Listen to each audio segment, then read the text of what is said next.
বিএনপির স্থায়ী কমিটির সদস্য ডক্টর খন্দকার মোশাররফ হোসেন বলেছেন, জুলাই জাতীয় সনদে থাকা বিষয়ের বাইরে সরকার নতুন কোনো সিদ্ধান্ত ঘোষণা করলে তার রাজনৈতিক দলগুলো মানবে না। সেক্ষেত্রে সব দায়িত্ব সরকারকেই নিতে হবে।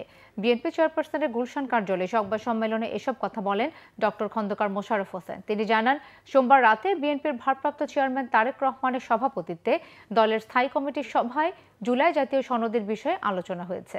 বিএনপির স্থায়ী কমিটির এই সদস্য বলেন, রাজনৈতিক দলগুলোর সাথে জাতীয় ঐকমত্য কমিশনের দীর্ঘ প্রায় 1 বছর ধরে আলোচনা হয়। তারপর কতগুলো বিষয়ে নোট অফ ডিসেন্ট সহ ঐকমত্যের ভিত্তিতে রচিত জুলাই সনদ গত 17 অক্টোবর স্বাক্ষরিত হয়। দেশের সংবিধান ও আইন অনুযায়ী তা বাস্তবায়নে সবাই অঙ্গীকারবদ্ধ হয়। তবে এখন সরকারের উপদেষ্টাদের মধ্যে কেউ জুলাই জাতীয় সনদের বাইরে কোনো বিষয়ে সরকারের সিদ্ধান্ত ঘোষণার বিষয়ে যে বক্তব্য দিচ্ছেন তা বিভ্রান্তিকর।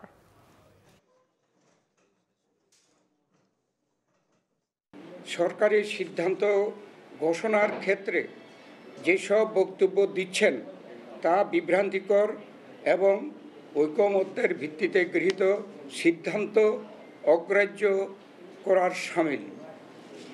আমরা স্পষ্ট ভাষায় বলতে চাই যে জুলাই জাতীয় সনদে উল্লেখিত বিষয়দের বাইরে সরকার কোনো সিদ্ধান্ত ঘোষণা করলে সনদে স্বাক্ষরকারী কোনো দলের জন্য তা মান্য করার বাধ্যবাধকতা থাকবে না।